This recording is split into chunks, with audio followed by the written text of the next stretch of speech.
अस्सलाम वालेकुम दोस्तों, आप तमाम साथियों का फिर से एक बार स्वागत है और इस्तकबाल है हमारे इस YouTube चैनल में। दोस्तों, महज कुछ ही घंटे का वक्त बच गया है और उसके बाद महाराष्ट्र के आसमान में सिर्फ और सिर्फ आपको पतंग ही पतंग नजर आने वाला है। जी हां, आप सही सुन रहे हैं। हम आपको इस वीडियो के माध्यम से 3 विधानसभा के बारे में एक समीकरण, एक माहौल तैयार जो हुआ है उसको लेकर हम आपके सामने हाजिर हुए हैं। उन तीनों विधानसभाओं के बारे में हम आपको एक एक करके बारीकी के साथ छोटी छोटी से लेकर बड़ी बड़ी जानकारी आपको हम इस वीडियो के अंदर देने वाले हैं। सबसे पहले दोस्तों हम आपको बताएंगे सोलापुर विधानसभा के बारे में।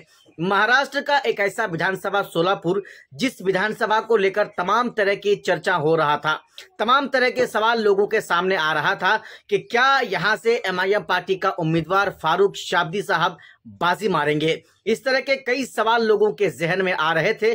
चूंकि वहां पर मुसलमानों की आबादी ज्यादा है, मुसलमान वोटर्स वहां पर जब चाहे जिसको चाहे विधायक बना भी सकता है, तो उनको विधायक की कुर्सी से उतार भी सकता है। ऐसे में दोस्तों वहां का जो समीकरण बता रहा है, जो चुनाव वहां पर हुआ है, चुनाव का परसेंटेज बता रहा है कि सोलापुर विधानसभा से फारूक शाब्दी साहब इंशाअल्लाह 10,000 से ज्यादा वोटों से वहां पर वो जीत हासिल कर रहे हैं। ये मैं नहीं, ये आंकड़े बता रहे हैं। मीडिया रिपोर्ट्स की जो एग्जिट पोल है वो बता रहा है। जी हां, आप सही सुन रहे हैं। एमआईएम पार्टी के कुछ ऐसे उम्मीदवार हैं, जो विधायक उम्मीदवार हैं, वो बिल्कुल चर्चे में इसलिए भी थे कि वो लोगों के अंदर उनका उठना बैठना, लोगों के साथ उनका मिलना जुलना बराबर लगा रहता है।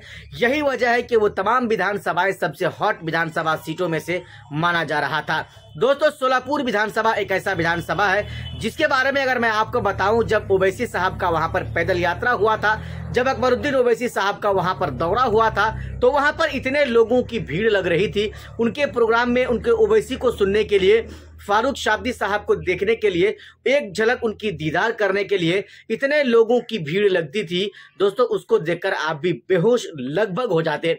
क्योंकि एमआईएम पार्टी का जिस तरह से क्रेज वहां पर बढ़ा हुआ है, हालांकि 2019 में वहां पर इतना ज्यादा एमआईएम पार्टी का चाहने वाला नहीं देखने को मिल रहा था, लेकिन 2024 वक्त आया और सब कुछ बदल गया। एमआईएम पार्टी के हक में लोग जुड़ते गए, एमआईएम पार्टी के उम्मीदवार को वहां पर लोग दिल खोलकर वोट किए और इंशाअल्लाह कुछ ही घंटे का समय बचा हुआ है। कल जब चुनाव की गिनती शुरू होगी तो आप देखेंगे और इंशाअल्लाह जरूर देखेंगे कि सोलापुर विधानसभा से एमआईएम पार्टी का फारूक शाब्दी जो चुनावी मैदान में मजबूती के साथ डटे रहे दोस्तों, उनकी जबरदस्त और धमाकेदार जीत होगी। अब हमारे इस वीडियो के साथ इस चैनल को सब्सक्राइब जरूर कर लें।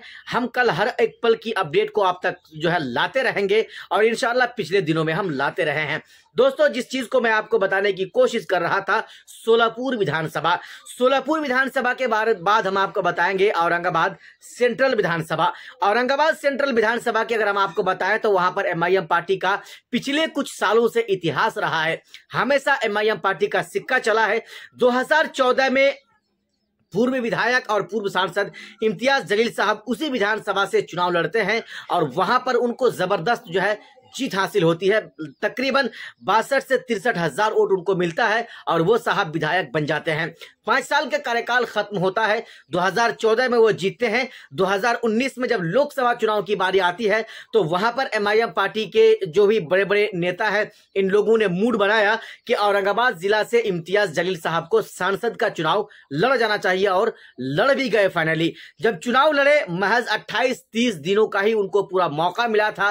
कंपेनिंग किए, वहां पर चुनाव प्रचार किए और वहां पर 27 साल से शिवसेना के सांसद रहे उस सांसद को पूर्व सांसद इम्तियाज जलील ने हराया, उसको उखाड़ कर फेंका और पूरे औरंगाबाद के हर कोने में, हर मोहल्ले में, हर घर में जाकर अपना झंडा एमआईएम पार्टी का गाड़ दिया। उसके बाद क्या होता है, 5 साल का फिर से वक्फा जाता है, 5 साल का समय गुजरता है। 2024 की बारी आती है तो एमआईएम पार्टी का पूर्व सांसद, उस समय सांसद हुआ करते थे, उन्होंने फिर सोचा कि औरंगाबाद जिला से हमें सांसद का चुनाव फिर से दोबारा लड़ना चाहिए। इतना ज्यादा माहौल बना हुआ था, बिल्कुल माहौल तैयार था, लोग ओवैसी का दीवाना हो चुके थे। पूर्व सांसद इम्तियाज जलील अपने क्षेत्र में इतना ज्यादा काम कर गए थे कि लोग उनके भी दीवाना हो चुके थे, उनके विकास के दीवाने हो चुके थे। जहां पर जब भी जिस मोड़ पर उसकी जरूरत लोगों को पड़ती थी, सांसद यानी पूर्व सांसद इम्तियाज जलील साहब वहां पर जाकर पहुंच जाते थे, तैयार रहते थे पहुंचने के लिए।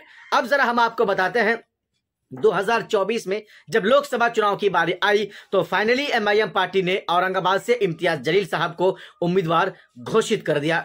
चुनाव प्रचार करता है, चुनाव प्रचार किया जाता है, लोगों को अपनी पार्टी यानी ऑल इंडिया मजलिस इत्तेहादुल मुस्लिमीन पार्टी यानी ओवैसी साहब खुद वहां पर गए चुनाव प्रचार करने के लिए, लोगों को अपनी पार्टी की तरफ वोट करने की अपील करने के लिए। लेकिन होता यह है कि वहां पर कुछ मुसलमान तबका के लोग ही पूर्व सांसद इम्तियाज जलील साहब के साथ दुश्मनी करते हैं और उनको वोट नहीं देते हैं, और न सिर्फ उनको वोट नहीं देते हैं बल्कि लोगों को बहकाते भी हैं और लोगों को वोट देने से रोकते भी हैं।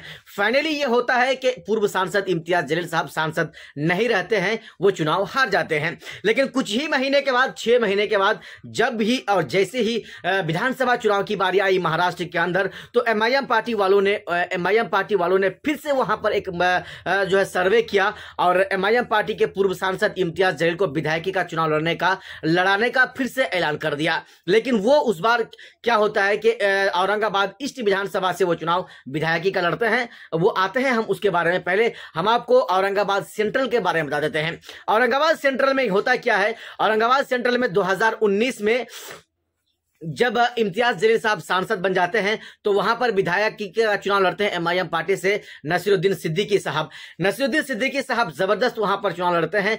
एमवीए और एनडीए दोनों गठबंधनों को वहां पर मुंहतोड़ जवाब देते हैं। हालांकि वोटों में बढ़ोतरी तो हुई, इम्तियाज जलील 62,000 वोट लाकर वो चुनाव जीते थे और इनको 2019 में 82,000 वोट मिला था। लेकिन ये साहब चुनाव नहीं जीते और दूसरे नंबर पर रहे। उसके बाद जब 2024 की बारी आई तो औरंगाबाद जब लोकसभा का चुनाव हुआ तो औरंगाबाद के तमाम 6 विधानसभाओं में सबसे ज्यादा औरंगाबाद ईस्ट विधानसभा में पूर्व सांसद इम्तियाज जलील साहब को तकरीबन 95,000 के आसपास वोट वहां पर उनको मिला था।